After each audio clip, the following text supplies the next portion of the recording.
ये कहानी है माइलो की, एक प्यारी सी बिल्ली जो अपनी फैमिली के साथ बहुत खुश थी। उसकी माँ लूना उसे बहुत प्यार करती थी।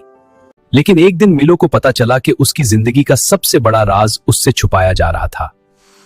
ये है वेलवेट, लूना की बहन, जो थ्रोन पर कब्जा करना चाहती थी। उसी ने ये साजिश रची थी। इसने मिलो और अपने बच्चे को बर्थ पर ही स्वैप कर दिया था ताकि उसका अपना ब्लड लाइन थ्रोन पर बैठे। वो आ रहा है, चुपके रहो मिलो। लेकिन वेलवेट खतरा। खामोश रहो, मैं हूँ। जब लूना को सच पता चला तो उसका दिल टूट गया। लेकिन माइलो उसका बेटा था, चाहे ब्लड रिलेशन ना भी हो। लेकिन मिलो में एक छुपी हुई ताकत थी, एक कर्स जो पूरी फैमिली को खत्म कर सकता था। माइलो, मैं वादा करती हूँ कि मैं तुम्हें बचाऊंगी, चाहे कुछ भी हो जाए। माँ का प्यार खून से नहीं, दिल से होता है। वेलवेट अपना आखिरी कदम उठाने वाली थी। उसकी डार्क प्लान अब पूरी होने वाली थी।